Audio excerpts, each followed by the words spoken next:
Good morning students. आज हम पढ़ने वाले हैं बिजनेस सर्विस का लास्ट एंड थर्ड पार्ट। उसके पहले आज है 14 अप्रैल और 14 April is doctor Baba Saheb Ambedkar की जयंती। तो इसके लिए आप सभी को ढेर सारी शुभकामनाएं। So let's go back to the topic. We are going with business service part number 3। ये जो फर्स्ट 2 वीडियोस है आप प्लीज देखिए और उसके बाद पार्ट 3 देखेंगे तो ज्यादा बेटर होगा। चलिए, so we are going to start with the topic warehousing. आज सिर्फ 2 टॉपिक ही होने वाला है, warehousing and insurance, and then you are done with chapter number 4।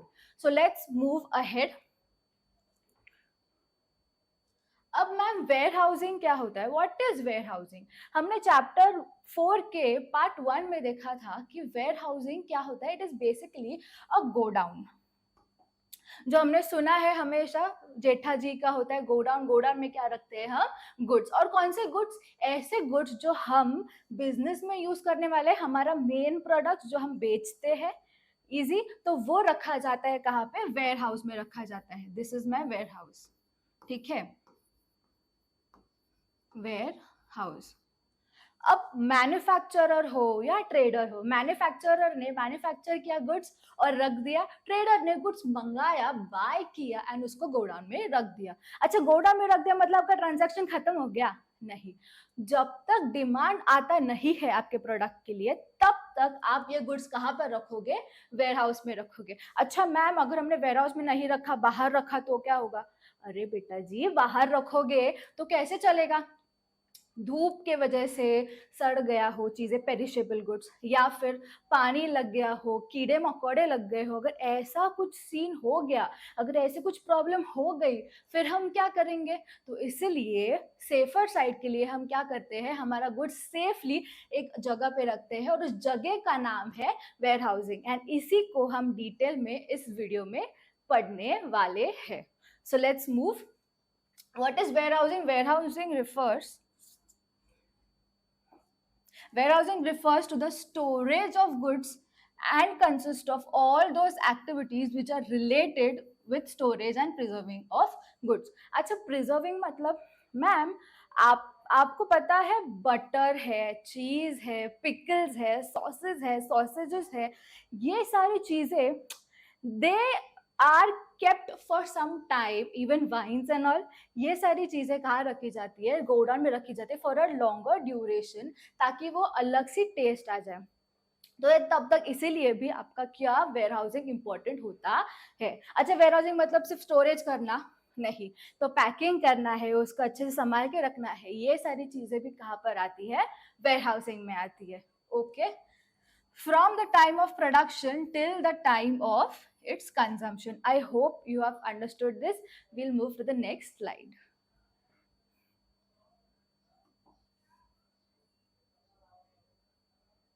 चलिए, अभी फंक्शंस ऑफ वेयरहाउस। मैम आपने तो बताया कि वेयरहाउस मतलब क्या होता है। मैम एक गोडाउन होता है जहाँ पर हम हमारा गुड्स रखते हैं। अच्छा, हम सर्विस कभी स्टोर करते हैं क्या? नहीं। हम वेयरहाउस में क्या करेंगे? हमारा गुड्स स्टोर करेंगे जब तक उसकी डिमांड आती नहीं है। जब भी उसकी डिमांड आएगी हम उसको उठाएंगे और पर्टिकुलर सप्लायर को दे देंगे, पर्टिकुलर कंज्यूमर को दे देंगे। अभी इसके अलावा उसके और क्या क्या फंक्शंस होते हैं मैम, हमें वो पढ़ना है और ये आंसर बहुत इंपॉर्टेंट है, तो प्लीज ध्यान रखिए। चलिए, वेयर हाउसिंग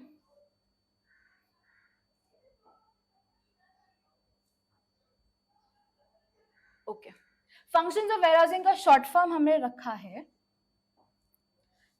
आरएफपी गुड्स को करो स्टोर। आरएफपी गुड्स एक गुड्स का मैंने नाम रखा है, जैसे आपने मेरा फर्स्ट वीडियो का देखा होगा।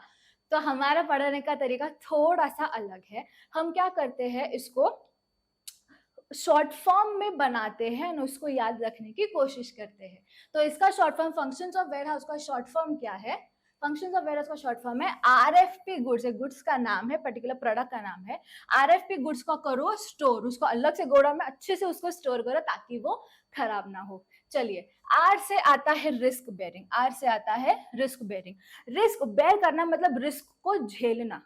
सोचो, अगर आपके पास गोडाउन ना होता, अगर स्टोरेज ना होता, तो आपका गुड्स खराब होने का रिस्क ज्यादा होता। And just because you have a go down now, तो आपका जो रिस्क है वो कम हो गया है। इसीलिए वेयरहाउस को क्या बोला जाता है, रिस्क बेरर। वो रिस्क पकड़ते अपने आप पर लेता है एंड गुड्स खराब होने नहीं देता। You are done with risk bearing. Next आता है फाइनेंसिंग। अब आप बोलोगे मैम फाइनेंसिंग का और वेयर हाउसिंग का क्या रिलेशन है, बताती हूँ। चलिए, वेयर हाउस में हम क्या रखते हैं, गुड्स। गुड्स क्या होता है, एसेट्स। और एसेट्स पे हम लोन ले सकते हैं कि नहीं, ऑब्वियसली ले सकते हैं मैम। तो यही उसका मतलब है फाइनेंसिंग। मतलब हम गोडाउन के ऊपर स्टोरेज जो गुड्स रखा है उसके ऊपर हम इजीली लोन ले सकते हैं। एंड लोन ले सकते हैं मतलब क्या, हमें अगर बड़ा लोन लेना है, for example the loan is of 70 lakh rupees. 70 lakh rupees, 70 lakh, my God. तो आपको कुछ सिक्योरिटी रखनी पड़ेगी। अगर आप सिक्योरिटी नहीं रखोगे तो आप कैसे चलेगा, कोई आपको बैंक लोन देगी क्या, नहीं। तो हम सिक्योरिटी जैसा क्या रखेंगे, वेयर हाउस रखेंगे एंड इट इज एप्लीकेबल। चलिए नेक्स्ट आता है पी से, R F P. R F P का आर एफ हो गया, अभी पी पर आएंगे, प्राइस स्टेबलाइजेशन। अब ma'am what is price stabilisation, तो प्राइस स्टेबलाइज, स्टेबल होना मतलब एक ही प्राइस पर आपका गुड्स चलना, एक ही प्राइस पर आपका गुड्स चलना। प्राइस स्टेबलाइजेशन मतलब ma'am storage, godown, price stabilisation कैसा है, आई डोंट नो, दिखाती हूँ। चलिए, अब फॉर एग्जाम्पल आपका जो टमेटोज है, टमेटोज भी हम वेयर हाउस में रखेंगे, टमेटो सॉस भी वेयर हाउस में रखेंगे, फिर वो पापड़ एंड ऑल आता है जिसकी एक्सपायरी डेट्स होती है, ये सारी चीजें हम कहाँ रखेंगे, वेयर हाउस में रखेंगे। अच्छा, जब डिमांड बहुत ज्यादा हो जाता है और सप्लाई बहुत कम होता है मार्केट में, तो ऑटोमेटिकली डिमांड बढ़ेगी, ऑब्वियसली बढ़ेगी कि नहीं। अगर डिमांड बहुत है, लोगों को बहुत चाहिए, टमाटर की जरूरत है भाई, पर मार्केट में टमाटर ही नहीं है, तो शॉपकीपर जो है वो क्या करेगा, जो टमाटर 30 रुपए में वो बेचता है वही वो चीज 70 रुपए में भी बेच सकता है। एंड सामने वाला कंज्यूमर वो खरीदेगा, ऑब्वियसली खरीदेगा, क्यों नहीं खरीदेगा, बिकॉज उसको क्या है, उसकी जरूरत है, क्या है, जरूरत। That is what is one thing. Next comes is ma'am मेरे पास टमाटर बहुत है मार्केट में पर डिमांड ही नहीं है, सप्लाई बहुत ज्यादा, डिमांड कम, तो ऑटोमेटिकली प्राइस भी क्या हो जाती है, कम हो जाती है। भाई टमाटर एक ऐसी चीज है जो बहुत पेरिशेबल है, it is a perishable good. Perishable good मतलब मैम वो जल्दी खराब हो जाता है। एंड अगर शॉपकीपर अपने पास टमाटर जैसी चीज रखेगा तो उसका लॉस ही होने वाला है ना। तो 30 बदले के 20 रुपए मिलने से अच्छा 20 रुपए में उसका सारा गुड्स बिक रहा है, तो उसके लिए भी फायदेमंद है ना। 10 रुपए का लॉस ठीक है भाई, 30 रुपए का लॉस होने से अच्छा 10 रुपए का लॉस तो हमेशा ही अच्छा है। That is what, when there is supply बहुत ज्यादा है एंड डिमांड बहुत कम है, तो ऑटोमेटिकली प्राइस क्या हो जाती है, लो हो जाती है। जो चीज 30 रुपए में मिलती है वो आपको आराम से 10 रुपए में मिल जाती है। ठीक है, प्राइस का अप डाउन हो रहा है एंड यू अपना अपोजिट सिचुएशन, जब सप्लाई बहुत कम है और डिमांड बहुत ज्यादा है, ऑटोमेटिकली क्या हो जाता है, आपका प्राइस बढ़ जाता है। एंड बढ़ जाता है मतलब जो चीज आपको 30 रुपए में मिलती है वो आपको 70 रुपए में मिलती है एंड कोई कोई लोग उसको खरीदते भी है। तो इन सब के उठपटांग, ऊपर नीचे, प्राइस का ऊपर नीचे होना, इन सबको हम क्या बोलते हैं, प्राइस का इनस्टेबलाइजेशन। अब जब आपके पास करेक्ट स्टोरेज का, करेक्ट स्टोरेज हो, करेक्ट गोडाउन का एरिया हो, तो क्या ये डिमांड का फ्लक्चुएशंस होगा, क्या ये सप्लाई का फ्लक्चुएशंस होगा, सप्लाई का फ्लक्चुएशंस नहीं होगा, तो ऑब्वियसली आपकी जो प्राइस है मार्केट में उसका स्टेबलाइजेशन होगा कि नहीं होगा, ऑब्वियसली होगा। That is what price stabilization. Next आता है packing and grading. Packing and grading, एक मिनट, packing and grading and next आता है प्रोसेसिंग।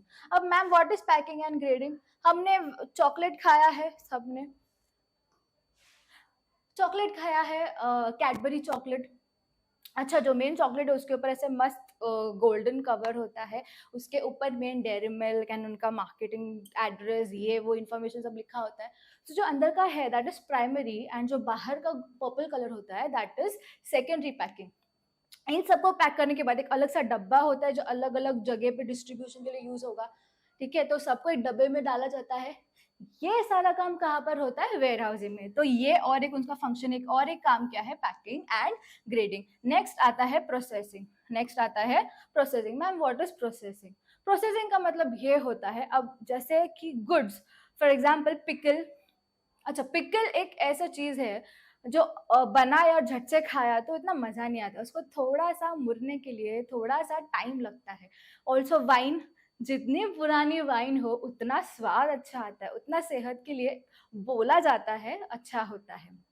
और कौन सा है मैम? चीज है। ये सारी चीजें क्या होती है, उसको फटाक से बना के फटाक से बेचना इज नॉट दैट गुड। उसको प्रोसेस करना पड़ता है, थोड़े टाइम के लिए वेयरहाउस के अंदर रखना पड़ता है। That is what processing is. तो ये भी फंक्शंस हमको वेयरहाउसिंग में दिखता है। नेक्स्ट आता है एस से स्टोरेज। ऑब्वियसली उसका मेन फंक्शन क्या है? गुड्स को स्टोर करना, तो उनका मेन फंक्शन एस से स्टोर। टी से आता है ट्रांसपोर्टेशन। कभी कभी वेयर हाउसिंग ट्रांसपोर्टेशन फैसिलिटीज भी देती है। अब मैम ट्रांसपोर्टेशन फैसिलिटी मतलब production, I mean the warehouse का एरिया से टू द डिस्ट्रीब्यूटर या फिर टू द मार्केट तक जाने का जो प्रवास है, वहाँ कैसे पहुंचेंगे हम? ट्रांसपोर्टेशन से। सो ये फैसिलिटी भी कभी कभी हमारा वेयरहाउस देता है। चलिए नेक्स्ट आता है time and place utility. Time and place utility मतलब जब तक डिमांड आता नहीं है, तो जो टाइम गैप है, यहाँ पर मैंने गुड्स प्रोड्यूस किया और स्टोर कर दिया, एंड बहुत 3-4 महीने बाकी है उसको डिमांड आने के लिए। फॉर एग्जाम्पल रेनकोट्स है, जिसका मेन क्या होता है, जब उसका मेन डिमांड कब आता है? मॉनसून सीजन में। तो मैंने तो बहुत पहले ही बना के रखा है, प्रोडक्शन तो बहुत पहले ही हो चुका है, तो बीच का जो टाइम लैग है उसको कंप्लीट करने के लिए कौन हमें मदद करेगा? वेयर हाउस मदद करेगा।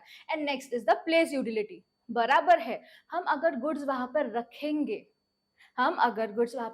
तो हमारी प्लेस यूटिलिटी भी फुलफिल हो रही है। So I hope you have understood this whole chapter. I have tried to make it a little simple. उसका शॉर्ट फॉर्म क्या है? आरएफपी गुड्स को करेंगे स्टोर। आरएफपी गुड्स को करेंगे स्टोर। मेरे साथ वापस से दिमाग में फटाफट अपना अपना वहां पर बैठ के आप बोलिए। आर से आता है रिस्क बेयरिंग, एफ से आता है फाइनेंसिंग, पी से है कितने लोग? 3 लोग। Price stabilisation, packing and grading, and next आता है प्रोसेसिंग। एस से आता है स्टोरेज, टी से आता है transport. I hope we have understood this. And obviously T से आता है time and place utility. Let's move to the next slide. चलिए नेक्स्ट आता है टाइप्स ऑफ वेयर हाउसेज। अब ma'am types of warehouses, हाँ बेटा, there are total 7 types of warehouses. And ये आंसर बहुत इंपॉर्टेंट है, येट बहुत सिंपल है, जो आप फटाफट से एक ही बार में समझ जाओगे। पर 100% कॉन्सेंट्रेशन यहाँ पे। मोबाइल तो चल रहा है, वीडियो तो मैम का चल रहा है, पर यार उसने क्या कर रही होगी, उसने खाना खाया कि नहीं खाना खाया, वो मुझसे बात क्यों नहीं कर रहा है, ये सब सोचोगे तो ये आंसर होने वाला नहीं है। सब कुछ बाजू में रख दो, सिर्फ और सिर्फ पढ़ाई के टाइम पढ़ाई पे ही ध्यान रखना है। चलिए टाइप्स ऑफ वेयरहाउस में फर्स्ट आता है प्राइवेट वेयरहाउस। अब प्राइवेट मतलब क्या होता है मैम? प्राइवेट मतलब सिर्फ दैट सिलेक्टेड पर्सन का वो वेयरहाउस है। अब दैट सिलेक्टेड पर्सन मतलब बताती हूँ, जो बिजनेस ऑर्गेनाइजेशन, जो बहुत बड़े ऑर्गेनाइजेशन है, ठीक है, उनका बहुत अच्छा खासा बिजनेस चल रहा है। अच्छा खासा बिजनेस चल रहा है मतलब बहुत अच्छा खासा प्रोडक्शन भी होता होगा, एंड बहुत सारा प्रोडक्शन हो रहा है मतलब उनको गुड्स रखने के लिए अपना वेयरहाउस भी लगेगा। तो ये वेयर हाउस जो वो खुद से ओन करते हैं, जो सिर्फ उन्हीं के मालकी का होता है, जहाँ पर सिर्फ उनके ही गुड्स रखे जाते हैं, वैसे टाइप के वेयर हाउस को हम क्या बोलेंगे? Private warehouse. They are owned and operated by the big manufacturers and merchants to fulfil their own storage needs. वो दूसरे को एंटरटेन करेंगे नहीं, अरे भाई रेंट ले ले पर प्लीज तेरे स्टोरेज में मेरा थोड़ा सा गुड्स रख देना भाई, नहीं, वैसे होने वाला नहीं है। चलिए नेक्स्ट आता है पब्लिक वेयरहाउस। पब्लिक का मतलब है जो नॉर्मल कोई भी छोटा मोटा बिजनेसमैन जिसके पास खुद का स्टोरेज नहीं है, वो यहाँ पर आके अपना गुड्स क्या कर सकता है? स्टोर कर सकता है। अच्छा अभी ये पब्लिक के लिए किया जा रहा है, मतलब कोई प्राइवेट पर्सन करेगा क्या? दिल खुश हो क्या, अरे ले ले चल, ऐसा होता है क्या? नहीं। तो ये कौन करेगा हमारे लिए? हमारी गवर्नमेंट करेगी। चलिए, a public warehouse is a specialized business establishment that provides storage facilities to general public for a certain charge. एक particular charge देंगे, obviously फ्री में सर्विस तो कोई भी नहीं देता है, ठीक है. It is located near the junctions of railways, highways and waterways. हमारा जो रेलवे, वाटरवे, हाईवेज के आजू बाजू में हमको क्या मिलेगा, ये पब्लिक वेयरहाउस मिलेगा, क्योंकि यूजुअली जो है हमारे गुड्स ट्रांसपोर्टेड रोडवे से बहुत कम होते हैं, कभी ज़्यादा ट्रांसपोर्ट होता है, कभी रेलवे से होता है, हाईवे से होता है, एंड वाटरवे से भी क्या होता है, ट्रांसपोर्टेशन भी होता है. इसलिए हमारा लोकेशन डेस्टिनेशन के बाजू में ही वेयरहाउस को रख दिया है, तो ज़्यादा क्या होता है, प्रॉब्लम नहीं होती है. यहाँ से वहाँ जाओ, फिर वहाँ पर अपना गुड्स रखो, बीच में बहुत एक्सीडेंट हो गया, गुड्स लॉस हो गया, क्या बोलते हैं उसको, गुड्स नीचे गिर गया, फिर जो ड्राइवर है उसने थोड़ा बहुत खा लिया, तो ये सब प्रॉब्लम होने वाला नहीं है. इसलिए वो कहाँ पर रखा जाता है, near the junctions of railways, highways and waterways. I hope you have understood what is private warehouse and what is public warehouse. Private warehouse मतलब ओन किया जाता है by the private owners, big manufacturers, and public क्या होता है, वहां पर सारे छोटे मोटे बिजनेसमैन आकर अपना गुड्स रख सकते हैं. एंड हमको ये कहाँ पर मिलेगा, near to the railways, roadways and waterways. चलिए नेक्स्ट स्लाइड. नेक्स्ट आता है थर्ड टाइप. थर्ड टाइप क्या है, ड्यूटी पेड वेयरहाउस. अभी what is duty paid warehouse? Ma'am duty paid का मतलब क्या है, मैंने कुछ तो भरा है, मैंने कुछ पैसा भरा होगा, एंड वेयरहाउस तो ठीक है, गोडाउन है. अभी ड्यूटी बताती हूँ.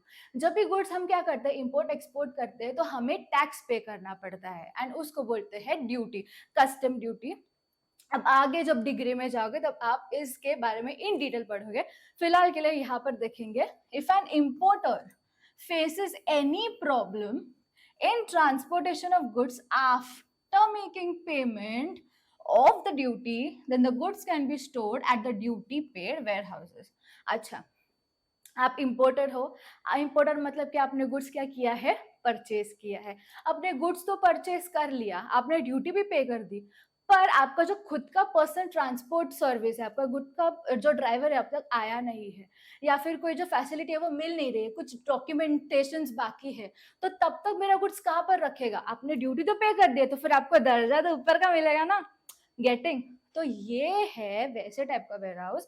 अगर आपने आपका ड्यूटी पे कर दिया है एंड कुछ प्रॉब्लम की वजह से आप यहाँ से गुड्स मूव नहीं कर पा रहे हो up to your market and up to your particular office और गोडाउन, तब तक आप गुड्स कहाँ पर रख सकते हो, ड्यूटी पेड वेयरहाउस में रख सकते हो.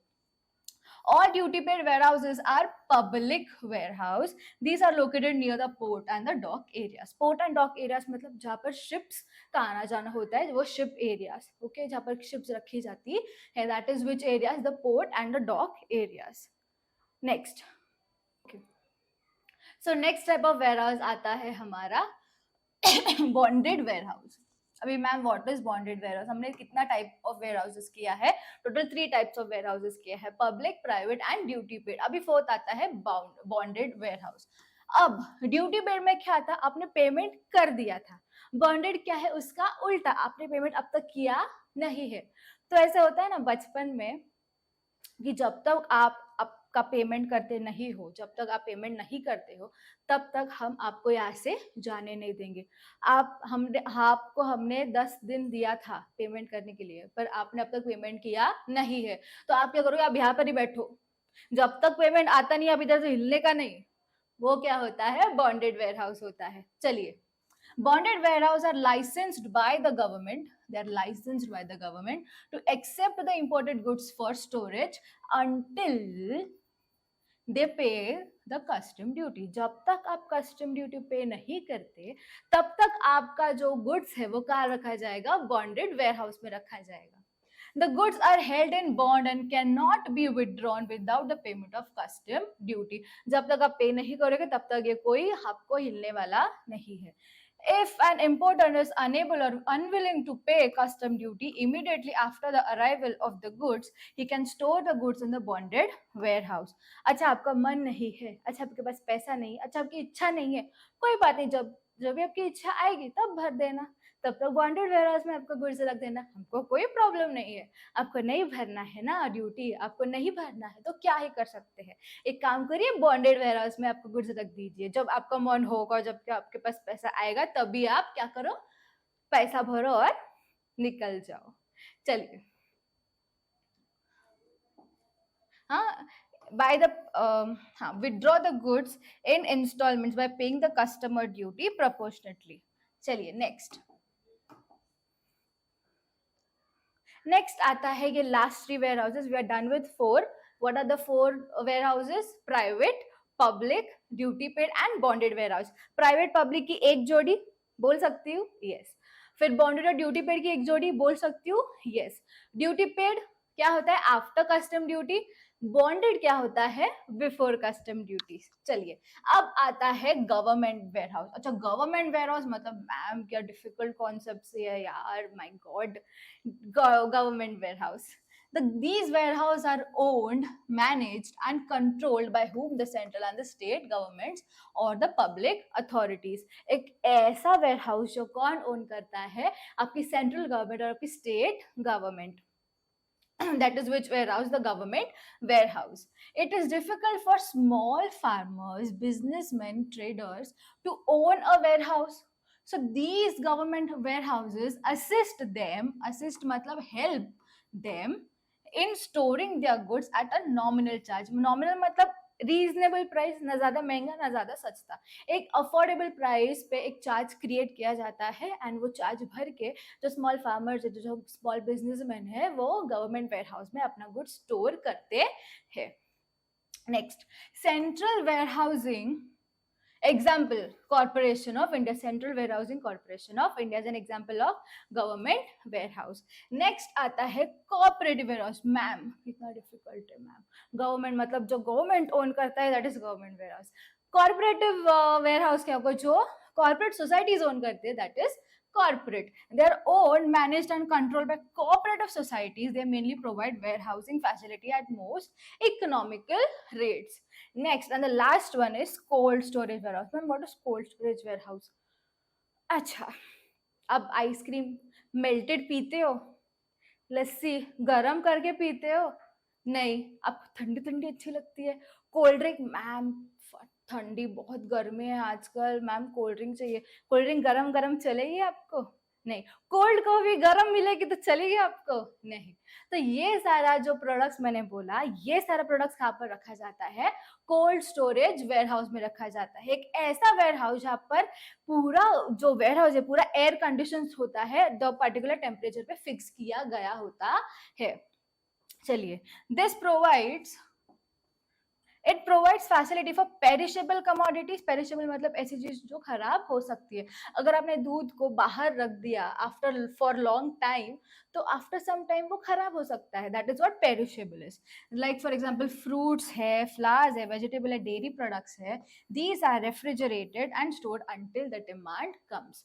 Okay, I hope you have understood the types of warehouses. Once again, we'll revise. What is the first one? Private, public. फिर थर्ड आता है ड्यूटी पेड, फोर्थ आता है बॉन्डेड वेयरहाउस, फिफ्थ आता है गवर्नमेंट, सिक्स आता है कोऑपरेटिव एंड लास्ट आता है cold storage warehouse. I hope you are getting. And अगर आपको वीडियो अच्छा लग रहा हो तो please like, share, subscribe and obviously do comment, ताकि हम ऐसे अलग अलग वीडियोस और आपके लिए लेकर आए.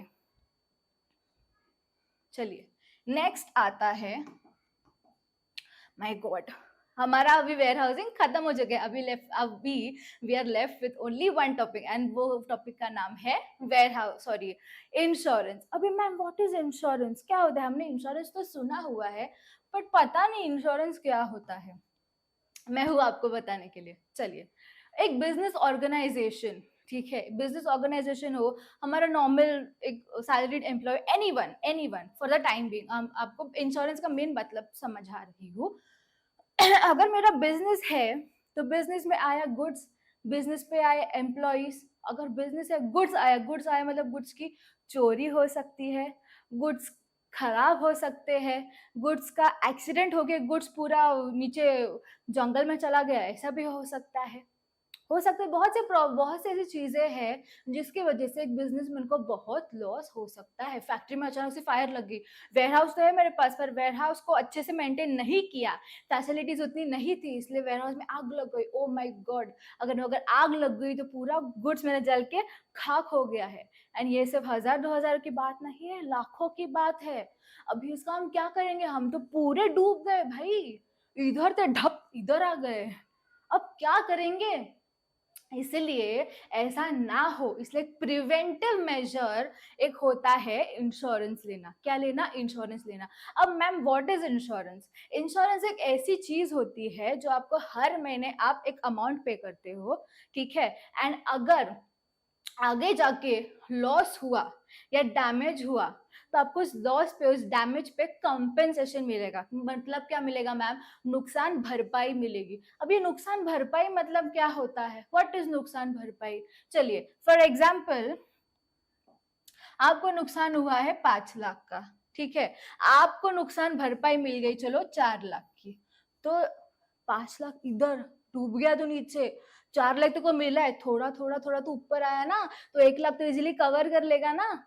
Getting? That is what is insurance. Insurance क्या होता है? वो आपको आपकी पहले वाली फाइनेंशियल पोजीशन, आप यहाँ पे हो, आपको यहाँ तक लाने में मदद करती है बाय कॉम्पेंसेटिंग यू। एंड ये फुकट का पैसा है क्या? नहीं, आपको हर महीने क्या पे करना पड़ता है? प्रीमियम पे करना पड़ता है, ठीक है। कोई 1 रुपए का चॉकलेट मुफ्त नहीं देता हमको, इतना लाख लाख अमाउंट मुफ्त कैसे कोई दे देगा? गेटिंग? तो हमको हर महीने क्या भरना पड़ता है? प्रीमियम भरना पड़ता है। चलिए, insurance means protection from financial losses. मैं से बोल सकती हूँ ना, अगर मैंने मेरे गुड्स पे इंश्योरेंस लिया है, अभी अच्छा मैम इंश्योरेंस किस पे ले सकते हैं? इंसानों पे ले सकते हैं, लाइफ इंश्योरेंस। फिर वाटर पे ले सकते हैं, water insurance. What is water? What is marine insurance? Sorry, वो क्या होता है? मैं शिप से जाती हूँ, शिप से आती हूँ, मेरा गुड्स शिप से जाता है, शिप से आता है, तो वो शिप के ड्यूरेशन में इतना सारा गुड्स गुड्स रखा जाता है ताकि खाना बनाए, खाना दे, सर्व करे, ऐसे बहुत सारी चीजें होती है। तो इन सब पे क्या लिया जाता है? इंश्योरेंस लिया जाता है, ताकि अगर आगे जाके कुछ लॉस हो गया तो मेरे को इंश्योरेंस कंपनी है जो मुझे कॉम्पेंसेशन देगी। तो मैं धप करके नहीं गिरूंगा, इतना तक ही गिरूंगा, तो इतना तो आगे 1-2 साल में पहुंच जाऊंगा आराम से। चलिए, so we can say it is a protection from financial losses. What is insured? अच्छा, मैं यहाँ पर छोटू सा चुन्नू मुन्नू सा ड्राइंग करती हूँ आपको समझाने के लिए, ठीक है। ये है मिस्टर ए, ये है mister B. Mister A and mister B, ये है एक बिजनेस ओनर और ये है एक इंश्योरेंस कंपनी, ठीक है। अब इंश्योर्ड क्या होता है? इट इज नोन एज, हाँ, is the insured is known as assured in case of life insurance contract. He is the policy holder. अच्छा, ये बिजनेस ओनर ना इसके पास चला गया, बोला भाई मुझे इंश्योरेंस लेना है, तो ये जो है सामने वाला इंश्योरेंस कंपनी, वो बोलेगा हाँ ठीक है आप आइए, मैं आपको क्या बताऊंगा, सारे रूल्स एंड रेगुलेशंस बताऊंगा, टर्म्स एंड कंडीशंस बताऊंगा, अगर आपको सब पॉसिबल हो तो प्लीज आप यहाँ से इंश्योरेंस ले लीजिए। जो इंश्योरेंस देता है that is the insurer, insurer, और जो लेता है इंश्योरेंस उसको बोलते हैं इंश्योर्ड। इंश्योर्ड मतलब हाँ आई एम सेफ, इंश्योर्ड हो गया भाई, ये भाई इंश्योर्ड है, अगर आगे जाके कुछ लॉस हुआ तो कौन है? इंश्योरर है उसके लिए। चलिए, नेक्स्ट आता है इंश्योरर, द फर्म और the person who agrees to compensate. मैं भरूंगा आपके लिए पैसा, अगर आपको लॉस हो तो कौन भरेगा? ये भरेगा, इंश्योरर भरेगा। गेटिंग? चलिए, थर्ड आता है प्रीमियम। प्रीमियम क्या होता है? मैंने जैसे बोला था मुफ्त मिलेगा क्या? नहीं, आपको हर महीना, हर पीरियड ऑफ टाइम के बाद क्या भरना पड़ेगा? प्रीमियम भरना पड़ेगा। Then what is premium? A consideration for which the insurer agrees to insure the goods, it is paid by the insured to the insurer. अभी प्रीमियम कौन भरेगा? बिजनेस ऑर्गेनाइजेशन भरेगी इंश्योरेंस कंपनी को। नॉर्मल इंसान जो business वाला नहीं है, सैलरीड पर्सन है, वो किसको भरेगा? इंश्योरेंस कंपनी को। Getting? It is an agreed value, जैसे मैंने बोला था टर्म्स एंड कंडीशंस के हिसाब से।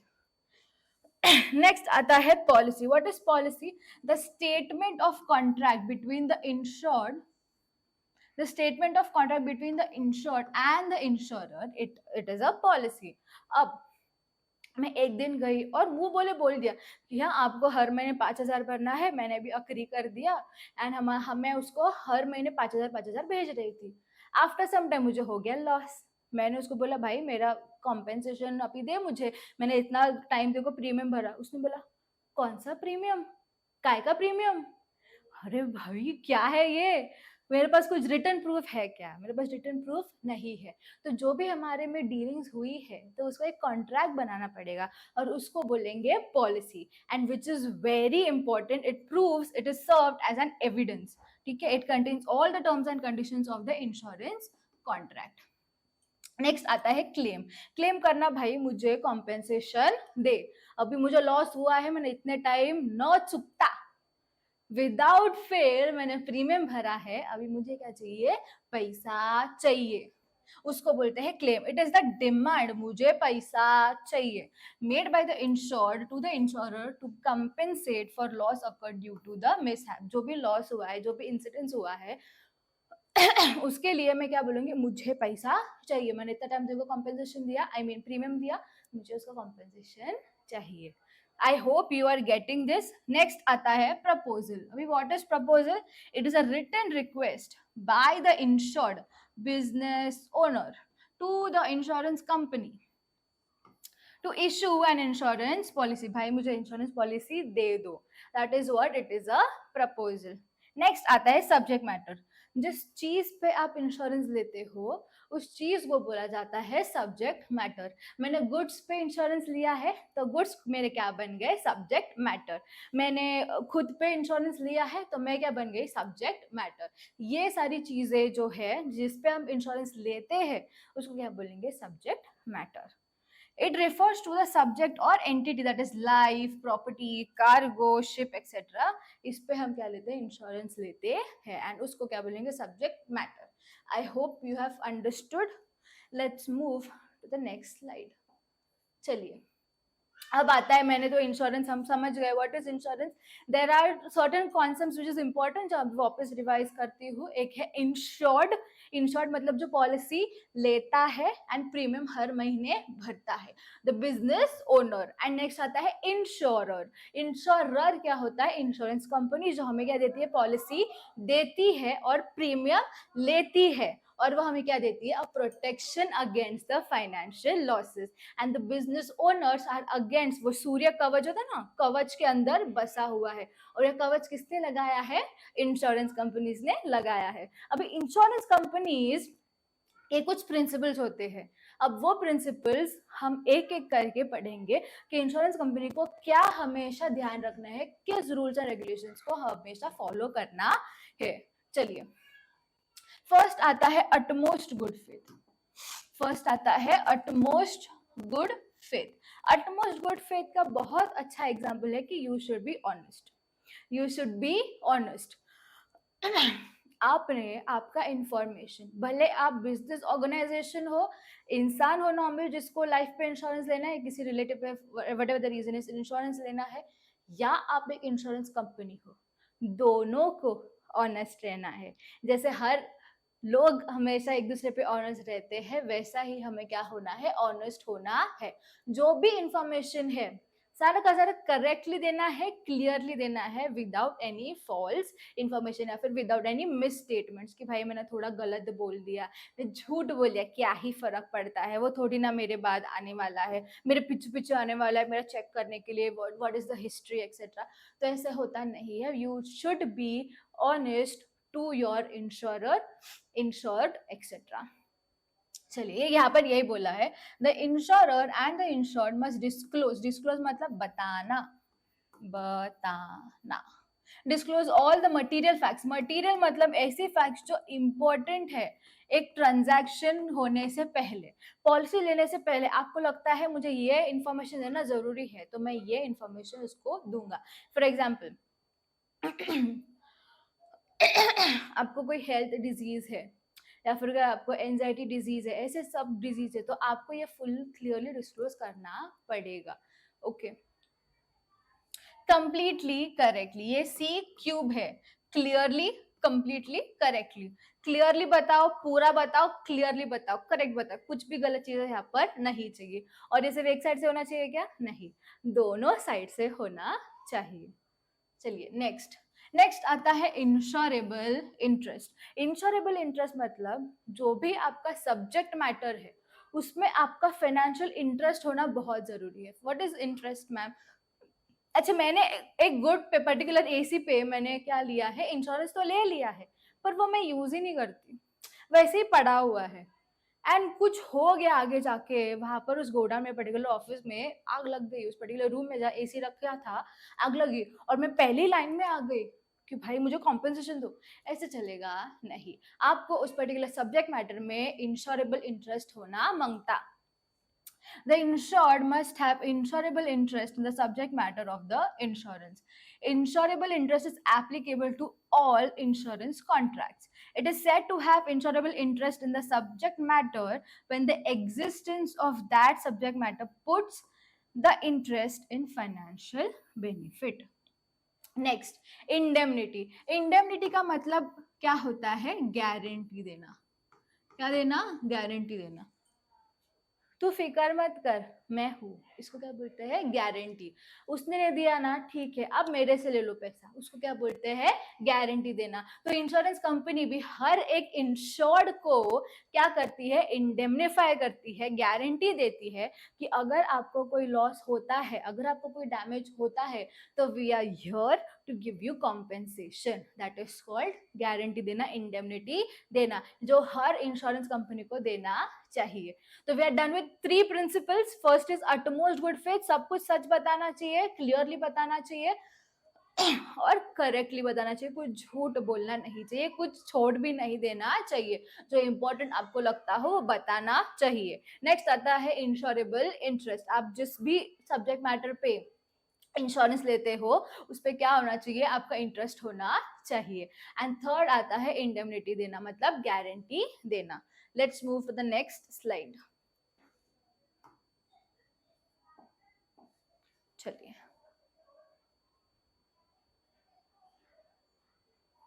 नेक्स्ट आता है प्रिंसिपल ऑफ सबरोगेशन। अभी मैम ये क्या है? एसी? आप तो एसी का एग्जाम्पल ले रहे थे, एसी तो यहाँ पर पैदा हो गई। हम यहाँ पर एसी लाए हैं एक टॉपिक को समझाने के लिए थोड़ा इजी वे में। ओके, तो फर्स्ट हम रीड करेंगे what is principle of subrogation. Principal of subrogation क्या होता है? एग्जाम्पल, एक ऑफिस था, ठीक है, एक ऑफिस है, उस ऑफिस में रखा था एसी। मॉनसून का टाइम चल रहा था, हेवी रेन्स हो रही थी, ठीक है, और मैंने मेरे स्विच का काम ढंग से किया नहीं था, ऊपर ऊपर से धुटपट्टी लगा दे रहे, हाँ ठीक है, टेम्परेरी हो गया है काम, ठीक है। बट मॉनसून जब भी आता है तो वॉल्स के अंदर भी पानी हो जाता है, पूरे वॉल्स गीले गीले हो जाते हैं। तो बिकॉज ऑफ वॉट, जो आपका एसी है, शॉर्ट सर्किट हुआ और आपका एसी भी खराब हो गया। अब एसी पे तो आपने क्या लिया था? इंश्योरेंस लिया था। अभी इंश्योरेंस लिया है तो आपको क्या मिलना चाहिए? कॉम्पेंसेशन मिलना चाहिए। तो प्रिंसिपल ऑफ सबरोगेशन थोड़ा हटके है। इंश्योरेंस कंपनी आएगी, चेक करेगी कि सही में ये हुआ है, आपने जानबूझ के किया है। पैसा मिलने वाला है तो सामने वाला चेक तो करेगा, क्योंकि उसकी जेब में से पैसा जाने वाला है ना। भले वो आपका है बट स्टिल उनका पैसा आपका पैसा जाने वाला है, उनके जेब से जाने वाला है। तो उससे पहले, पैसा देने से पहले वो क्या करेंगे? चेकिंग करेंगे एंड फाइनली फाइंड आउट हो गया कि हाँ बाबा सच्ची में लॉस हुआ है, ये कोई मैन मेड नहीं है, ठीक है। तो ये बेचारी एसी हो गई थी खराब, ठीक है। पर जब भी उसका वैल्यूएशन किया ना, तभी इंश्योरेंस कंपनी को समझा कि अगर इसको हम रिपेयर करेंगे तो इसकी थोड़ी फाइनेंशियल वैल्यू है, इसको हम आगे जाके रिपेयर करके कुछ तो कर सकते हैं, ठीक है। तो ऐसे सिचुएशन में क्या है, ये एसी को लेकर जाते है, आपको कॉम्पोजिशन मिलेगा, बट जाते जाते वो लोग क्या लेकर जाएंगे? एसी लेकर जाएंगे। आपके तो काम आने वाली नहीं, आप तो नया एसी लगाओगे, बहुत रिस्की है, अगर आप एसी लगाओगे वापस शॉर्ट सर्किट हो सकता है। इससे अच्छा आप हमको दे दो, हम देख लेंगे क्या करना है, ठीक है। तो इंश्योरेंस कंपनी ये बोलती है और जाते जाते क्या लेके जाती है? एसी लेकर जाती है। चलिए, this principle is applicable to all contracts of indemnity. As per this principle, after the insured is compensated for the losses, एक बार इंसान को पैसा दे दिया ना, सामने वाले इंश्योर्ड को पैसा दे दिया ना, due to damages, then the right of ownership of such property passes to the insurer. एक बार मैंने पैसा दे दिया ना, तो इसका हक, इसका ओनरशिप किसके पास चला जाएगा? द इंश्योरर के पास चला जाएगा. This principle is applicable only when the damaged property has value after event causing damage. ये तभी पॉसिबल है जब ये प्रॉब्लम होने के बाद, इवेंट होने के बाद भी इसमें थोड़ी वैल्यू बची है. वही मैंने बोला, रिपेयर करके उसमें थोड़ा कुछ इसमें से हम फाइनेंशियल बेनिफिट निकाल सकते हैं, मतलब पैसा कमा सकते हैं. चलिए next, I hope you have understood principle of subrogation. Will move to the next slide. Next आता है प्रिंसिपल ऑफ कॉन्ट्रीब्यूशन. मैम कॉन्ट्री हम लोग करते हैं, कॉन्ट्री वैसा वाला कॉन्ट्री है क्या ये? हाँ बच्चा लोग, ऐसा वाला ही कॉन्ट्री है ये. अब व्हाट इज कॉन्ट्री, what is principle of contribution? Principle contribution insurance वाले कैसे, बताती हूँ. ये जो है, ये वाला, ये है ए और ये है बी, ठीक है. जो XYZ कंपनी है, बहुत बड़ी कंपनी है, ठीक है, और उसके पास बहुत ह्यूज फाइनेंशियल वैल्यू वाले बड़े बड़े एसेट्स है, जिसमें software based, they are very developed and technological developed ऐसे एसेट्स है उनके पास, ठीक है. तो इतना बड़ा उन्होंने इन्वेस्टमेंट्स किया है, इतना बड़ा खर्चा किया है, तो एक ही इंसान से अगर मैं इंश्योरेंस लूंगा तो मुझे सही नहीं लग रहा है. मैं क्या करूंगा, क्योंकि अगर वैल्यू उस एसेट की ज्यादा है, ऑब्वियसली उस पे जो हम पॉलिसी बनाएंगे उसकी भी वैल्यू बड़ी होगी, क्योंकि अगर जाके उसका लॉस हुआ तो उसके आजू बाजू वाला है मुझे कॉम्पेंसेशन मिलना चाहिए. मूल क्या है, मेन मुद्दा क्या है, मेन ऑब्जेक्ट क्या है, कि जितना उसका वैल्यू उतना उसका अमाउंट होना चाहिए. गेटिंग. तो ऐसे सिचुएशन में तो बिजनेस फर्म क्या सोचती है कि हम सिर्फ एक इंसान के पास इंश्योरेंस नहीं लेंगे, हम 2 या 2 से ज्यादा के पास इंश्योरेंस लेंगे for the same subject matter. एक ही सब्जेक्ट मैटर के लिए सिर्फ एक ही जगह एक ही इंसान के पास इंश्योरेंस लिया है क्या? नहीं, 2 या 2 से ज्यादा लोगों के पास मैंने क्या लिया है? इंश्योरेंस लिया है, ठीक है. तो मैम ऐसे क्यों किया उन लोगों ने, क्या फायदा है उसका?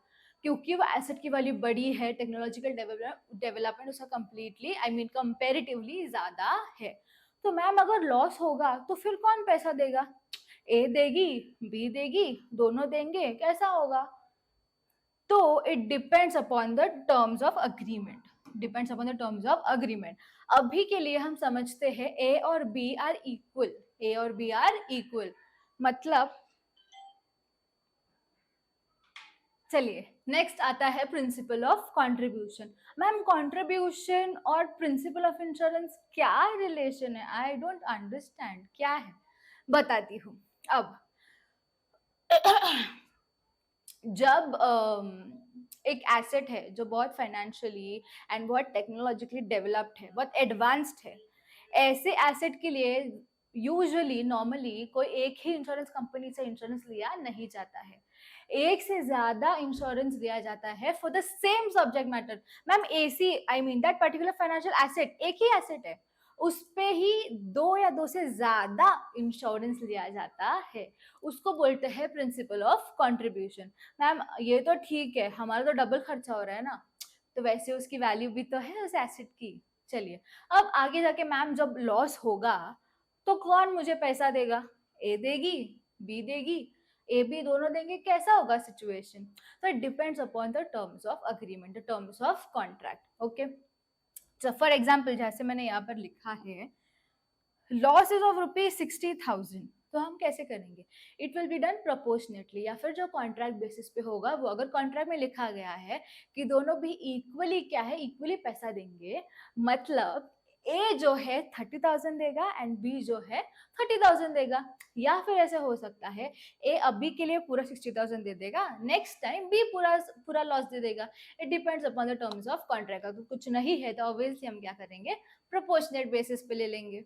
चलिए let's read now principle of contribution.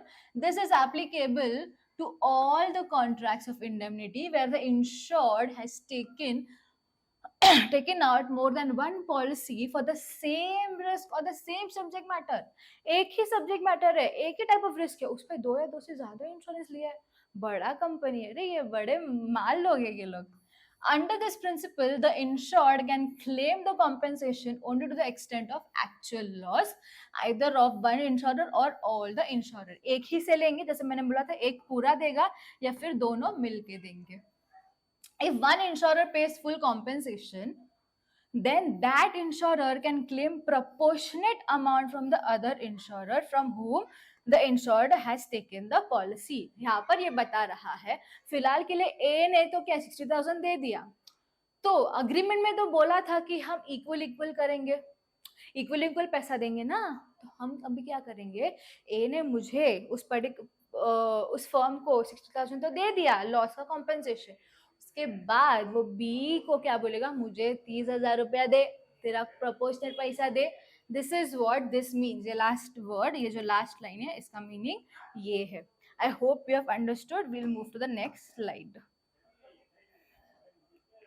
चलिए, लास्ट टू क्या बोलते हैं, last two principle of insurance.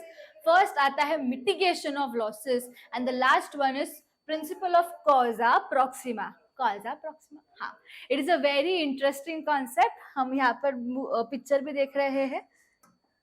Ma'am ये कहाँ से आ गया, ये ओएमजी किधर से आ गया? हाँ, हम अभी पढ़ने वाले हैं.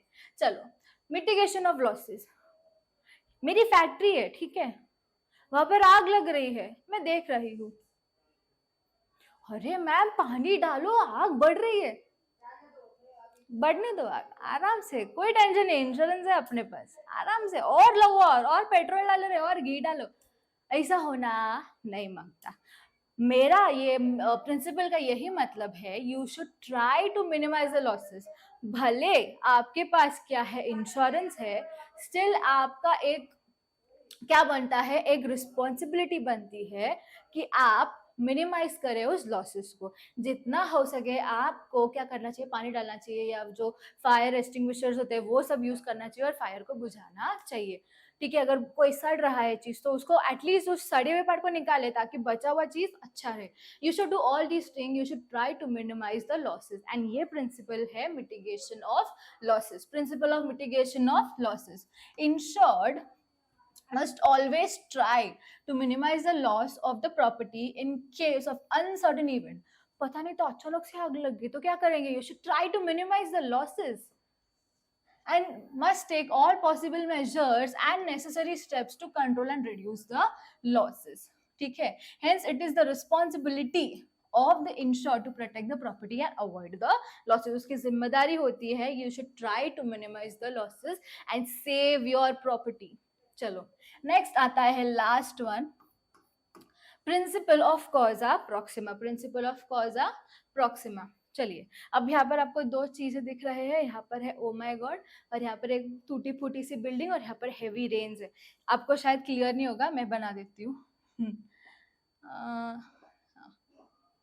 ये बहुत सारी रेन हो रही है. Oh my God. ठीक है, अब मैम ये क्या कर रहे हैं, बताती हूँ. ठीक है, यहाँ पर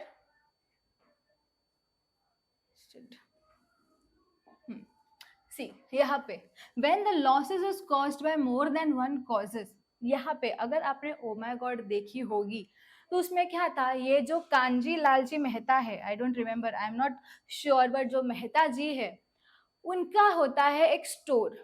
और एक स्टोर जो है, बाकी के स्टोर एकदम अच्छा वेल मेंटेन्ड है एंड उसको कुछ नहीं हुआ, पर इनकी जो क्या है, इनकी जो प्रॉपर्टी, उनका जो शॉप है, वो अचानक से टूट जाके पूरा कबाड़ खाना बन जाता है. ऐसी बहुत गंदी हालत में उनका शॉप उनको दिखता है. नेक्स्ट डे एक हल्का सा अर्थक्वेक आता है, और उस अर्थक्वेक की वजह से उनका दुकान जो है टूट जाता है.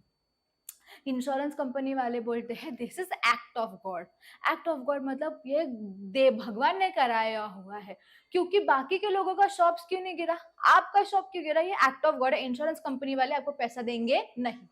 एक्ट ऑफ गॉड मतलब जो मंदिर वाले होते हैं, जो टेम्पल्स वाले पंडित जी एंड ऑल, ये लोग क्या बोलते हैं, नहीं भगवान तो सबके हैं, भगवान ऐसे क्यों करेंगे, भगवान ऐसे कभी नहीं करेंगे. इंश्योरेंस कंपनी वालों को बोलो आपको पैसा दे दे, क्योंकि कांजी लालजी मेहता ये बोलते हैं कि भाई देखो, लॉस तो मुझे हुआ है, इंश्योरेंस मैंने लिया है, तो आप बताओ एक्ट ऑफ गॉड है या इंश्योरेंस कंपनी को पैसा देना है. ये दो कॉजेज है. एक कॉजेज होता, अगर समझ बाकी की चीजों के वजह से क्या है लॉस होता तो इंश्योरेंस कंपनी को भरना पड़ता। पर ये जो सीन है, ये जो सिचुएशन है, ये थोड़ा डिफरेंट था। दो कॉजेज थे, मतलब एक से ज्यादा कॉजेज था, तो नियरेस्ट कॉज जो है लॉसेस के लिए, मेन लॉस क्यों हुआ, what is the nearest cause for the loss, इसको हम फाइंड आउट करेंगे एंड फिर बाकी का डिसीजंस लेंगे। जैसे कि यहाँ पे बोला था ये एक्ट ऑफ गॉड ही है एंड उनको पैसा मिल चुका था। ये नेक्स्ट है, दिस इज अ होटल। ठीक है, बेचारा होटल टूट फूट गया है। कैसे टूट फूट गया, बहुत हैवी बारिश आई, दूसरे दिन देखो बाप रे पूरा टूट फूट गया मेरा तो होटल। अब क्या करेंगे, अभी मुझे कॉम्पेंसेशन चाहिए। वो इंश्योरेंस कंपनी वाले आए, इंश्योरेंस कंपनी वाले ने बोला भाई पैसा देना है, हम ऐसे थोड़ी ना देंगे पैसा। वो लोग आए, उन्होंने डिटेक्ट किया, डिटेक्ट करने के बाद, फाइंड आउट करने के बाद ये समझा कि इन्होंने जो क्वालिटी यूज करी थी वो बहुत low quality of material use किया था। अगर लो क्वालिटी ऑफ मटेरियल आप यूज करते हो तो ज्यादा समय तक टिकेगा क्या, नहीं टिकेगा। तो क्या ये इंश्योरेंस वाले की गलती है या ये बिजनेस वाले की गलती है, बिजनेस वाले की गलती है। तो आपको पैसा मिलेगा क्या, नहीं। तो यहाँ पर दो कॉजेस थे, मटेरियल बहुत लो क्वालिटी वाला था और नेक्स्ट था हेवी रेन्स। इंश्योरेंस वाला हाँ शॉर्ट सर्किट के टाइम यूज हो सकता था, पर यहाँ पे इंश्योरेंस वाला बोलता है कि हम आपको पैसा नहीं देंगे क्योंकि ये आपकी गलती है, आपने लो क्वालिटी मटेरियल यूज नहीं किया। This is what principle of causa proxima, nearest cause is to be taken. अरे बाप रे,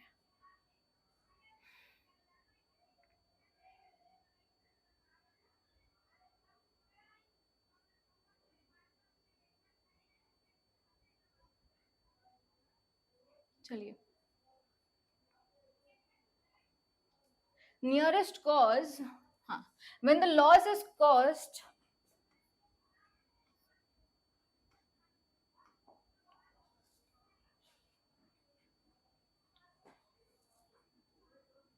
when the loss is caused by more than one cause, the loss should be taken into consideration to decide the liability of the insurer. Insurer को क्या करना है, उसकी liability मतलब उसको उधारी, मतलब एक कॉम्पेंसेशन देना है कि नहीं देना है, देना है कि नहीं देना है।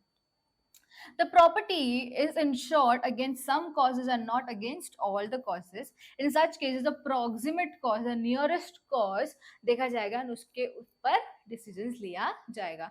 So we have completed with two answers, major two answers. What is first is types of warehouses and next is principle of insurance. अब हम third and last answer पे आएंगे कि what are the types of insurance. Ma'am, types of insurance? हाँ बेटा जी, और एक बड़ा आंसर है जो आप इजीली समझेंगे। Okay, next answer is types of insurance. What is types of insurance? अलग अलग टाइप्स।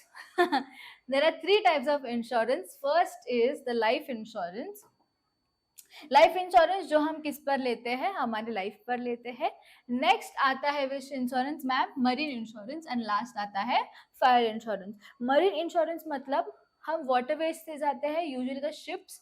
तो शिप्स से जाएंगे तो ऑब्वियसली हमारा गुड्स होता है, एम्प्लॉयज होता है, तो उनके लिए क्या, तो उनके लिए होती है मरीन इंश्योरेंस। फायर इंश्योरेंस क्या हो गया, अचानक से आग लग गई, मेरे गुड्स तो बर्बाद हो गए, मेरे एम्प्लॉयज को बहुत चोट पहुंची है, बहुत नुकसान हुआ है, उनके लिए कौन सा इंश्योरेंस? Fire insurance. एक एक इंश्योरेंस का हम टाइप्स अभी समझने वाले हैं।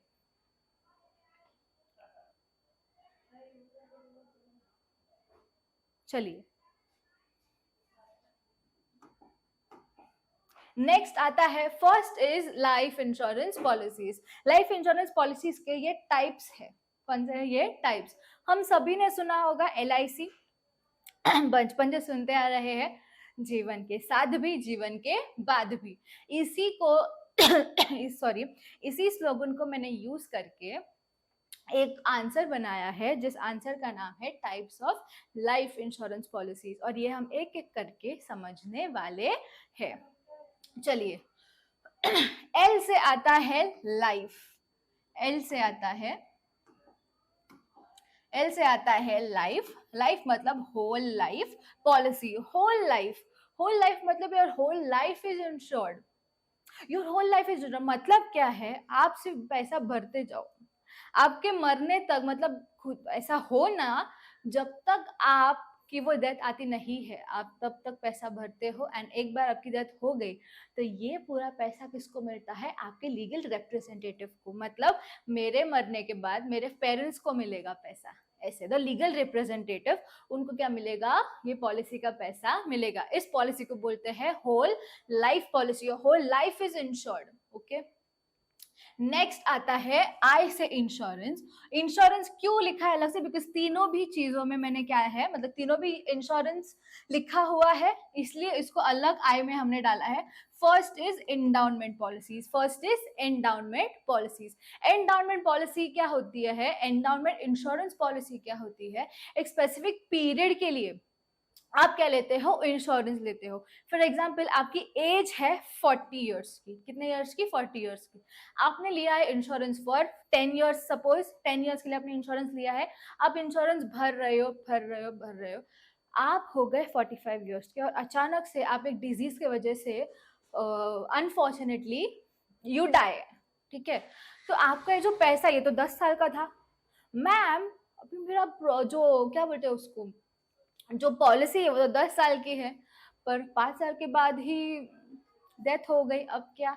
अब मुझे पैसा नहीं मिलेगा? 10 साल के बाद मिलेगा? मतलब और 5 साल के बाद मिलेगा क्या? नहीं, इट डिपेंड्स। जब तक आपकी डेथ डेथ जो है, डेथ या फिर मैच्योरिटी, जो भी अर्ली है वो आपको तभी पैसा मिलेगा। अगर आपकी वैलिडिटी, जो मैच्योरिटी जल्दी आ जाती है, अब 10 साल तक जी लेते हो आराम से, 50 ईयर्स के 55 ईयर्स आप आराम से जी लेते हो, तो आपको पैसा मिलेगा। अगर आप बीच में ही कुछ हो गया और आप हो गया डेथ, तो क्या करेंगे? आपको तब ये पैसा मिल जाएगा। That is what insurance, endowment insurance policy.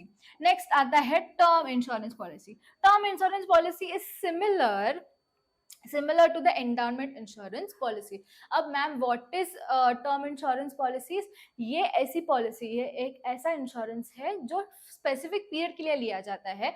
आपको क्या है? इंश्योरेंस भरना, आई मीन प्रीमियम भरना पड़ेगा एंड वो साल खत्म होने के बाद, वो पीरियड खत्म होने के बाद आपको क्या मिलेगा? पैसा मिलेगा। It is so simple. और स्पेसिफिक पीरियड के लिए लिया जाता है, स्पेसिफिक टर्म के लिए लिया जाता है, that is term insurance policies. Next आता है चाइल्ड इंश्योरेंस। मेरी बेटी को बड़ी होके डॉक्टर बनना है, मेरे बेटे को, बेटी को बड़े होके सीए बनना है। ऐसे बड़े बड़े प्रोफेशनल कोर्सेज के लिए पैसा भी बड़ा बड़ा लगेगा। तो अभी से मैं सेविंग्स करूंगा। क्या करूंगा? सेविंग्स। तो उसको अगर मैं सेविंग्स घर पे रखूंगा तो मेरे से खर्चा हो जाएगा। तो इससे अच्छा मैं क्या करूं? उसका, मेरी बेटी का है, मेरे बेटे का क्या निकालूंगा? इंश्योरेंस ही निकाल दूंगा।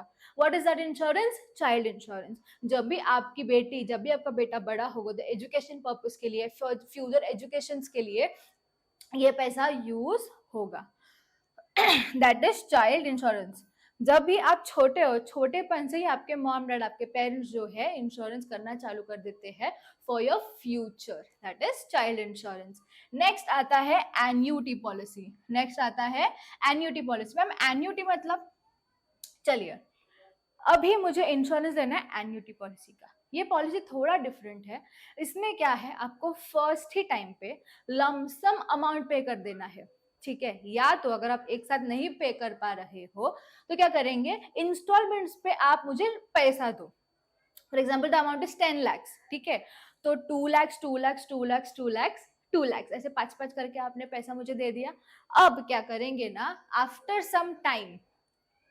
सम टाइम आपको ये पैसा with interest, with the level, with the bonus you can say, आपको ये पैसा मिल जाएगा आपकी रिटायरमेंट के टाइम, बुढ़ापे के time. This is what annuity policy is. आप एक लमसम अमाउंट पे करते थे या फिर इंस्टॉलमेंट्स पे करते हो एंड आफ्टर सम टाइम आपको ये पैसा मिल जाता है। नेक्स्ट आता है retirement policy. Retirement policy similar. आप जब भी रिटायर हो जाते हो तभी आपने जो, आपको ये बेनिफिट मिलता है रिटायरमेंट पॉलिसीज का। पहले आपने पैसा भरा होगा, अभी पैसा आपको तभी नहीं मिलेगा, जब भी आप रिटायर हो जाओगे तभी आपको ये पैसा मिलेगा। नेक्स्ट आता है ULIP policy. What is ULIP policy? Unit linked insurance policy. मैं यहाँ पे लिख देती हूँ, unit linked insurance policy. Unit linked insurance policy, ये क्या होता है? It is a combination of life insurance policies and mutual fund. मतलब इसके थोड़े से एडवांटेजेस, इसके थोड़े जो फीचर्स को मिला के कौन सी पॉलिसीज बनती है? यूएलआईपी पॉलिसीज।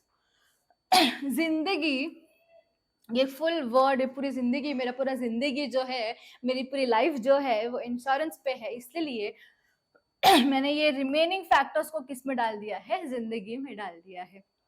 बी से आता है बैक, मनी बैक पॉलिसी। ये भी it is similar to the what you say annuity policy. अपने एक बार में पैसा भरा हो गया एट द स्टार्टिंग, एक ही साथ में पैसा भर दिया, आफ्टर सम टाइम धीरे धीरे करिए एक specified percentage 10%, 12% every year, every period के बाद बाद आपको ये पैसा मिलता जाएगा। And it depends upon the policy to policy, that is money back. कभी 10 साल तक आपको मिलेगा, कभी 5 साल तक आपको मिलेगा।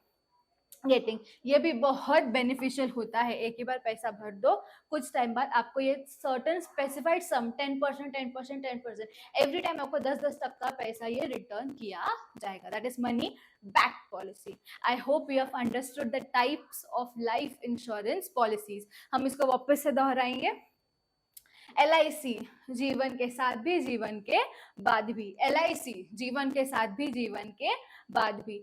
L से आता है life, whole life policy. I से आते हैं insurance, 3 insurance, endowment insurance policies, term insurance policies, and third आता है child policies, child insurance policies. C से आता है कुछ भी नहीं, जिंदगी में जो बचा कुचा है वो हमने किस में डाल दिया? जिंदगी में डाल दिया है।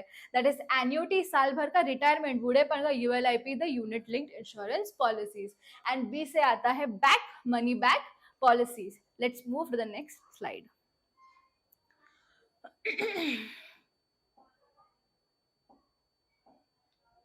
चलिए, the second last topic, marine insurance and the types of marine insurance. Marine में क्या क्या आता है मैम? मरीन में शिप्स आती है, मरीन में गुड्स आता है जो ट्रांसपोर्ट करने वाले हैं, मरीन में लोग आते हैं जो ट्रिप कर रहे हैं from one country to another country. और क्या आता है मैम? मरीन्स में आता है गुड्स, मरीन्स में आते हैं एम्प्लॉयज जो वहां पर काम कर रहे हैं, नीचे काम कर रहे हैं, जो बैक ऑफिस काम कर रहे हैं। तो इन सारे लोगों का इंश्योरेंस कौन लेगा? बिकॉज पानी में आपको जाना है और आप कभी कभी ऐसे होता है जो चारों तरफ आपके यहाँ सिर्फ पानी ही पानी दिखेगा और आपकी जो, हाँ सी यू कैन सी, ये टाइटैनिक, अपनी टाइटैनिक डूब रही थी बाजू में कुछ नहीं। और आपको पता होगा टाइटैनिक क्यों डूबी थी? आइसबर्ग छोटा था पर नीचे से बहुत बड़ा आइसबर्ग था, उसकी वजह से मेरी टाइटैनिक क्या हो गई? सिंक हो गई, डूब गई। और इसकी वजह से लाखों करोड़ों लोग और उनका बहुत सारा नुकसान हुआ था। तो ऐसे नुकसान वापस ना हो, ये हिस्ट्री रिपीट ना हो, इसलिए हम क्या लेते हैं? मरीन इंश्योरेंस लेते हैं। तो एक एक करके हम समझेंगे। Titanic voyage policy, Titanic voyage sorry policy. Titanic का टी मतलब टाइम पॉलिसी, टाइटैनिक का टी मतलब टाइम पॉलिसी। अभी मैम टाइम पॉलिसी मतलब क्या? मुझे कंट्री ए से कंट्री बी में जाना है, इसके लिए मुझे ऑलमोस्ट 40 डेज लगेगा, फॉर सपोज 40 डेज मुझे लगेगा। अब 40 डेज लगना है तो 2 महीने का इंश्योरेंस में निकाल देती हूँ। कितने महीने का इंश्योरेंस निकालूंगी? 2 महीने का आराम से मैं निकाल लूंगी इंश्योरेंस। अब मैंने 2 महीने का इंश्योरेंस तो निकाल दिया, but due to certain reasons मैं 1 महीना और लेट पहुंचेगी मेरा शिप, 1 महीना और लेट पहुंचेगी मेरी शिप। तो अभी क्या करेंगे? 2 महीने तक का ही तो टाइम पॉलिसी था, इंश्योरेंस तो 2 महीने का था। तो 2 महीने के बाद जो एक्स्ट्रा महीना है और तभी ही कुछ हो गया तो क्या करेंगे? तो टेंशन मत लो, ये जो है ना टाइम पॉलिसी, उसको कंटिन्यूएशन क्लॉज लगा के आपका जो पॉलिसी है वो बढ़ा दिया जाता है। टाइम पॉलिसी के अंदर क्या होता है? ड्यूरेशन इज फिक्स्ड, पर अगर आपकी जो ट्रिप है वो आगे बढ़ रही है, ड्यूरेशन जो है वो बढ़ रहा है, तो ये आपकी पॉलिसी का ड्यूरेशन भी बढ़ सकता है। नेक्स्ट कम्स इस ए से a port risk policy. A port risk policy, port मतलब जैसे रेलवेज, जो ट्रेन होती है रेलवेज पे अब हमें दिखेंगी, वैसे शिप्स हमें कहाँ पर दिखेंगी? पोर्ट एरियाज में। अभी पोर्ट एरियाज में जितने भी रिस्क है, सारे के सारे रिस्क कहाँ पर कवर होते हैं? Under one policy which is port risk policies. चूहा आ गया, कुछ आग लगे, कुछ anything can happen, this all risks are covered in which policies? Port risk policies. ए हो गया अपोर्ड रिस्क पॉलिसी, सी से आता है कॉम्पोजिट पॉलिसी। कॉम्पोजिट पॉलिसी मतलब आगे हम उसको समझेंगे जिसमें सारे के सारे एसेट्स कवर होते हैं, विच वो कौन सी पॉलिसीज होती है, कॉम्पोजिट पॉलिसीज। चलिए नेक्स्ट आता है पोर्ट रिस्क। हाँ, port risk, we are done with port risk. Next comes the composite policies. अब ma'am what is composite policies? Composite policies का ऐसा मतलब है कि मैंने इंश्योरेंस लिया है पर सिर्फ एक ही कंपनी से नहीं लिया है, दो से ज्यादा कंपनी से मैंने इंश्योरेंस लिया है। That comes under which policies? Composite policies. चलिए कॉम्पोजिट पॉलिसीज हो गया। वी से आता है वैल्यूड पॉलिसी। वैल्यूड पॉलिसी का मतलब क्या होता है? वैलिड पॉलिसी का मतलब ये होता है एक अग्रीड वैल्यू होती है जो इंश्योरर और इंश्योरर दोनों बैठ के डिसाइड करते हैं एक वैल्यू, और उस वैल्यू पे क्या लेते हैं, इंश्योरेंस लेते हैं। जैसे कि एक प्रॉपर्टी है, उस प्रॉपर्टी पे क्या वैल्यू होना चाहिए, कौन से वैल्यू पे मुझे इंश्योरेंस लेना चाहिए, तो डिस्कशन होने के बाद एक वैल्यू अग्री की जाती है। Focus on the word agree, because the value is agreed between the insurer and insured, दोनों में जो अग्री होगा उस पे इंश्योरेंस लिया जाएगा, and that is what policy? Valued policy. Valued policy. Next आता है वोयाज पॉलिसी। वोयाज मतलब आपका ट्रिप खत्म होने तक जो पॉलिसी चलती जाएगी वो कौन सी पॉलिसी होती है? Voyage policy. कौन सी पॉलिसी? वोयाज। वोयाज का मतलब ये होता है ट्रिप। आपका ट्रिप चालू हुआ डेस्टिनेशन तक पहुंचते तक जितना भी टाइम लग रहा हो तब तक ये पॉलिसी चलती ही रहेगी। नेक्स्ट आता है वेसल, सिंगल वेसल पॉलिसी। विच वेसल पॉलिसी? Single vessel. जो स्मॉल शिप ओनर्स होते हैं, जिनके पास ज्यादा शिप्स नहीं होते हैं, ये लोग कौन सी पॉलिसीज लेते हैं? Single vessel policy. Single vessel, जिनके पास ज्यादा शिप्स नहीं होते, एक दो ऐसे थोड़े बहुत शिप्स होते हैं, वो वाले ओनर्स क्या लेंगे? Single vessel policies. नेक्स्ट आता है mixed policy. What is mixed policy? It is a combination. Mix बोला मतलब इसका मिक्सचर होगा, तो किसका मिक्सचर है? एक तो वोयाज का मिक्सचर है और एक है टाइम का। टाइम में क्या था? Time is fixed, and voyage में क्या है? The destination. जब तक डेस्टिनेशन खत्म होता नहीं है आपकी पॉलिसी खत्म होगी नहीं। ये किस में आता है? मिक्स्ड पॉलिसीज में आता है। नेक्स्ट आता है ब्लैंकेट पॉलिसी। ब्लैंकेट पॉलिसी मतलब मैक्सिमम अमाउंट जिस पर आप इंश्योरेंस ले सकते हो, पूरा सब कवर करके, वो किस में आता है? सारी की सारी चीजें इसके अंदर ही आ जाती है। That is which policy? Blanket policy. And the last one, fleet and block policy. Fleet and block policy का ये मतलब है, फ्लीट मतलब एक ही टाइम पूरा 10-12 शिप्स का मैंने एक ही इंश्योरेंस लिया, सिंगल इंश्योरेंस को बोलेंगे फ्लीट। एंड ब्लॉक पॉलिसी मतलब जो कार्गो ओनर्स होते हैं, तो कार्गो पे ये जो इंश्योरेंस लिया जाता है उनको बोलते हैं ब्लॉक पॉलिसी। तो एक ही साथ हम बोलेंगे fleet and block policies. I hope you have understood the marine insurance, and now we will move to the last answer and the last type of insurance, which is the fire insurance. चलिए next comes विवाह।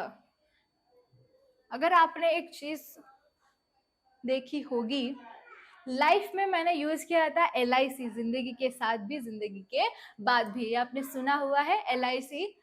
Next, और उसका जो life insurance जो है हम usually LIC से ही लेते हैं, और भी बाकी सारे हैं, पर मेजर रोल कौन है, मतलब मेजर सब गुडविल किसकी ज्यादा है? LIC की ज्यादा है। तो उसी का ये स्लोगन, LIC जिंदगी के साथ भी जिंदगी के बाद भी। Next is marine insurance. Marine का किसका मैंने एग्जांपल लिया था? टाइटैनिक का। एंड यही एग्जांपल मैंने आंसर में भी डाल दिया है ताकि आपको अलग से आंसर को याद रखना ना पड़े। Titanic voyage policy. Next is fire insurance. Fire insurance में हमको यह दिख रहा है, ये है एक मूवी है विवाह नाम की। तो विवाह नाम की इस मूवी में ये दो एक्टर्स है, ठीक है, ये actor actress, this is Shahid Kapoor, and इसकी शादी है। यही मैंने यूज किया है इस पर्टिकुलर शॉर्ट फॉर्म में ताकि आपको अलग से याद ना रखना पड़े। अच्छा मैम, ये इतना मस्त क्या बोलते हैं फोटोग्राफ है और यहाँ पर ऐसा क्यों है? What is the reason behind it? अरे बाबा, शादी के दिन दुल्हन के घर में आग लग जाती है। अभी मैम आग लग गई, किसी को कुछ हुआ, लॉसेस हुआ, तो अब क्या करेंगे? तो उसी के लिए हम क्या लेना चाहिए? फायर इंश्योरेंस लेना चाहिए। I hope you are getting मैंने कैसे इन लोगों को लिंक किया है। नाउ हम एक एक करके इन सबको पढ़ने वाले हैं। चलो, first is the composite policy. Composite composite policies क्या होता है? सारा सबको मिला के एक ही ऐसी पॉलिसीज, वो कौन सी आती है? Composite policy. नेक्स्ट आता है कॉन्सिक्वेंशियल पॉलिसीज। सब कॉम्पोजिट मतलब क्या होता है मैम? अच्छा, नॉर्मल लॉसेस तो है, अगर समझो अर्थक्वेक आ गया, फ्लड आ गया, ऐसे सब लॉसेस के लिए अलग से कोई पॉलिसी है क्या? नहीं। तो ये सारे लॉसेस भी किस में कवर्ड होगा? कॉम्पोजिट पॉलिसीज में कवर्ड होगा। नेक्स्ट आता है consequential loss policy. What is consequential loss policy? Ma'am, मेरा पहले प्रॉफिट ना, जब ये फायर नहीं हुआ था, तब आराम से मेरा प्रॉफिट 10 लाख तक जाता था। अभी जस्ट बिकॉज मेरा लॉस हुआ है, मेरे पास प्रोडक्ट्स नहीं है, प्रोडक्शन नहीं हुआ है, सब कुछ रुक गया है, मेरा बहुत लॉस हुआ है। और प्रॉफिट का लॉस हुआ है, मैं बोल सकती हूँ, बिकॉज आप प्रॉफिट कमा सकते हो क्या? अभी नहीं कमा सकते, तो आपका क्या हो रहा है? लॉस। तो ऐसे लॉसेस के लिए क्या होता है? Consequential loss policy. एक टाइम पे आप 10 लाख रुपए आराम से प्रॉफिट कमाते थे, आज आप सिर्फ 1 या 2 लाख ही प्रॉफिट कमा पा रहे हो because of the fire accord. तो ये जो डिस्टेंस है, जो 8-9 लाख का जो गैप आ रहा है, इसको क्या बोलेंगे हम? Loss of profit. और ऐसे लॉसेस किस पे कवर होते हैं? Consequential loss policies. नेक्स्ट, सी शादी, शाहिद का विवाह हुआ फेमस। आज तक विवाह बहुत फेमस है, इसलिए मैंने ये शॉर्ट फॉर्म यूज किया है। सी, शाहिद का विवाह हुआ फेमस। एस से आता है स्प्रिंकलर लीकेज पॉलिसी। स्प्रिंकलर जो होते हैं एवरी फैक्ट्री में, अपने ऑफिस में लगाया हुआ होता है। अगर कुछ फायर हुआ, फायर इज अकर्ड, तो वो ऑटोमेटिकली चालू हो जाता है, सब जगह पानी, इट इज सर्कुलेटेड एवरीवेयर। तो अगर इस पानी की वजह से, स्प्रिंकलर के वजह से कहाँ पे लॉस हुआ है, कहीं पे लॉस हुआ है, या आपका डैमेज हुआ है आपके गुड्स को, तो ऐसी चीज़ों के लिए कौन सी पॉलिसी आप लोगे? Sprinkler leakage policies. Next, next आता है स्पेसिफिक पॉलिसी। स्पेसिफिक पॉलिसी मतलब एक पर्टिकुलर एसिड पे लिया गया पॉलिसी। अभी गोडाउन में, आपकी फैक्ट्री में बहुत सारी चीजें होंगी, पर आप पर्टिकुलरली एक ही प्रोडक्ट पे, एक ही एसिड पे जो क्या लेते हो? इंश्योरेंस लेते हो, उसको बोलते हैं specific policies at a specific value. Next आता है वैल्यूड पॉलिसी। भी वैल्यूड क्या होता है मैम? हमने प्रीवियस आंसर में देखा था, वैल्यूड मतलब एक अग्रीड अमाउंट। तो यहाँ पर भी सेम है, एक अग्रीड अमाउंट होती है जिसपे हम लेते हैं इंश्योरेंस। नेक्स्ट आता है एवरेज पॉलिसी। अभी एवरेज पॉलिसी क्या होता है? चलिए एग्जाम्पल, इंश्योरेंस लिया है मैंने 2 लाख का। कितने लाख का इंश्योरेंस लिया है? 2 लाख का। पर मेरा लॉसेस हुआ 5 लाख का। मैम, आपने इंश्योरेंस तो सिर्फ 2 लाख का लिया है और आपका लॉस कितना हुआ? 5 लाख का। और उस प्रॉपर्टी की वैल्यू कितनी है? 3 लाख फॉर एग्जाम्पल सपोज। तो 2 लाख रुपया दे, 5 लाख रुपया दे, कितना रुपया ले? तो प्रोपोर्शनेट बेसिस पे एक कैलकुलेशन करके अमाउंट निकाला जाता है। चलो, एक सिंपल वे में आपको बता दूं, आपका टेक्स्ट बुक का एग्जांपल हम इसको यूज करेंगे एवरेज के लिए।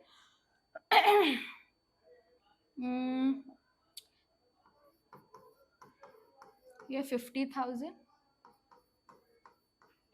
ये है 1 लाख। सॉरी, आपकी जो लॉस है वो 50,000 का हुआ है। अब एग्जाम्पल ध्यान रखिए, आपका जो लॉस है कितने हजार का हुआ है? 50,000 का आपको लॉस हुआ है, पर आपने इंश्योरेंस कितने का निकाला? 1 लाख का निकाला था मैम, पर उस प्रॉपर्टी की वैल्यू कितनी है? 2 लाख रुपया। तो जब आप कैलकुलेशन करोगे तो आपका आंसर क्या आएगा? 25,000। तो आपको 50,000 नहीं देना है, 25,000 ही देना है। That is what average clause means. Next आता है एक्सेस पॉलिसी। एक्सेस पॉलिसी को समझने के लिए हमको एग्जाम्पल की जरूरत लगेगी। एक्सेस मतलब एक लिमिट से ज्यादा, एक लिमिट से ज्यादा। तो ये कैसे होगा? सपोज एक प्रॉपर्टी की वैल्यू है 1 लाख रुपीज। अरे बाप रे, समझे, प्रॉपर्टी की वैल्यू है 1 लाख रुपीज, ठीक है।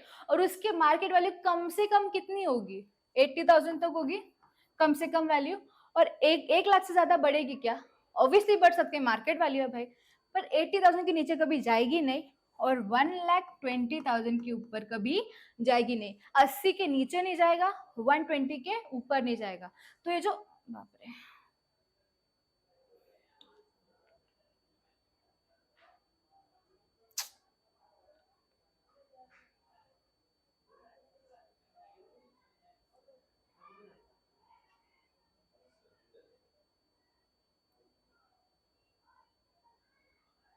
बाप रे। तो जो एक्सेस अमाउंट है,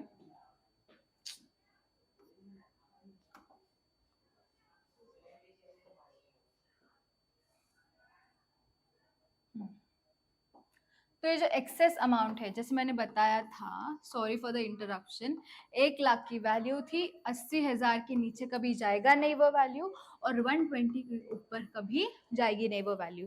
तो इसके लिए तो पॉलिसी बनेगी एक अलग से, और ये जो एक्सेस 20,000 है, इसके लिए भी एक अलग सी पॉलिसी बनेगी। That is which policy? Excess policy. And last one आता है floating policy. What is floating policy? आपके गुड्स कभी इस ब्रांच से उस ब्रांच, इस गोडाउन से उस गोडाउन, ये ऐसे डिस्ट्रीब्यूशन चलता रहता है, ऐसे घूमना शुमना चलता रहता है, फ्लक्चुएशंस है।